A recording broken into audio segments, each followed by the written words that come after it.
mas eu oro para que o Senhor nos abençoe, que Ele fale conosco nesta noite. Para quem não conhece, eu sou a Tânia e sou aqui da igreja, mas eu trabalho também na convenção com os projetos sociais da denominação e tem 33 projetos esparramados pelo Brasil todo.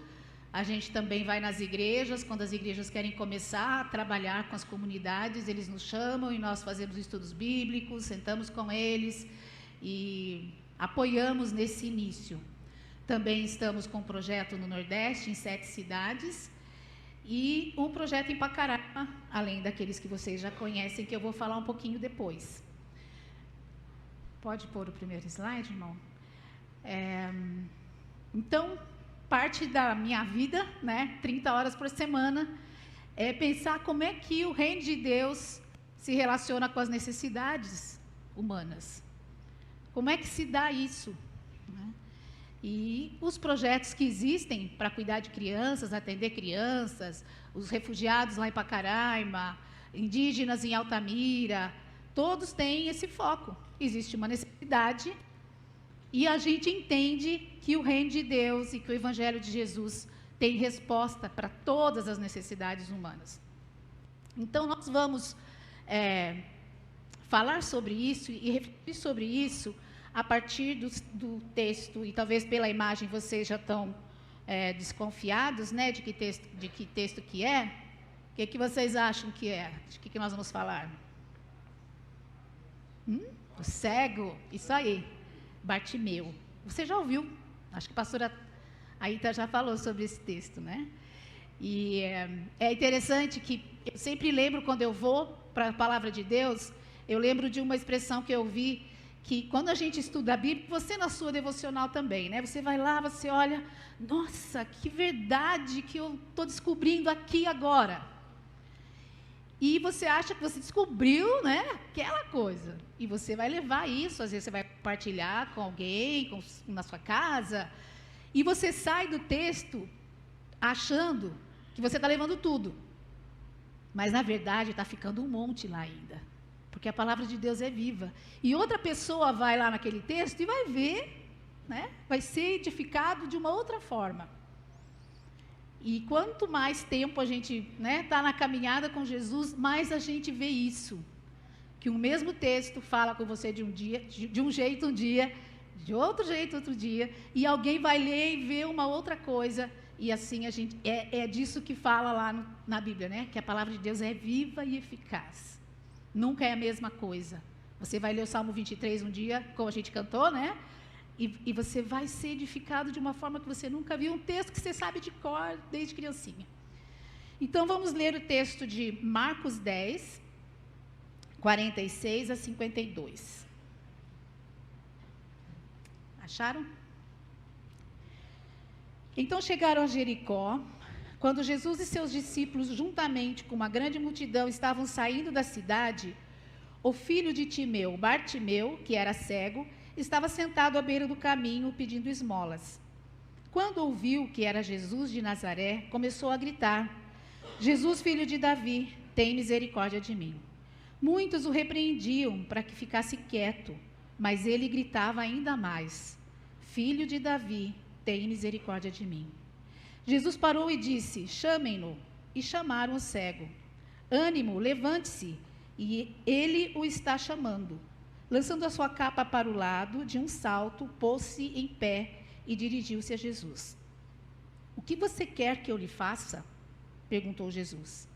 O cego respondeu: Mestre, eu quero ver. Vá, disse Jesus, a sua fé o curou. Imediatamente, ele recuperou a visão e seguiu Jesus pelo caminho. Nós vamos ler um texto em Lucas, que é o mesmo milagre contado em Lucas. Tem alguns detalhes a mais aqui. Lucas parece que é mais detalhista. Lucas 18, 35 a 43. Ao aproximar-se Jesus de Jericó, um homem cego estava sentado à beira do caminho, pedindo esmola. Quando viu a multidão passando, ele perguntou o que estava acontecendo. Disseram-lhe: Jesus de Nazaré está passando. Então ele se pôs a gritar: Jesus, filho de Davi, tem misericórdia de mim. Os que iam adiante o repreendiam que ficasse quieto, mas ele gritava ainda mais: Filho de Davi, tem misericórdia de mim. Jesus parou e ordenou que o homem lhe fosse trazido. Quando ele chegou perto, Jesus perguntou-lhe: O que você quer que eu lhe faça? Senhor, eu quero ver, respondeu ele. Jesus lhe disse: Recupere a visão. A sua fé o curou. Imediatamente ele recuperou a visão e seguia Jesus, glorificando a Deus. Quando todo o povo viu isso, deu louvores a Deus. Nós podemos imaginar a vida de Bartimeu, que vivia de esmolas, não era só cego, ele vivia de esmolas. A estrada onde ele estava, era entre Jericó e Jerusalém, deveria ser um bom lugar para as pessoas ficarem, as pessoas que precisavam de esmola, devia ter um movimento bom ali, muita gente passando, e isso garantia mais esmolas. Era o caminho para Jerusalém. Certamente Herodes também passava por lá, o imperador e os outros governantes das cidades, com a sua carruagem, caravana, e talvez nesse dia Bartimeu tinha duas opções. Ou ele era tirado do caminho para que os governantes não vissem que tinha pobreza na cidade, e às vezes isso acontece, vai ter um evento, o que faz? Tira os pobres, esconde. Vai ter alguma coisa em São Paulo? Limpa a Cracolândia. Nós não queremos ver isso. Pode ser que faziam isso também naquela época, Quando ia passar o imperador, vamos esconder os mendigos, vamos tirar eles daqui. E aí, nesse dia, nada de oferta, nada de esmola, nada de esmola.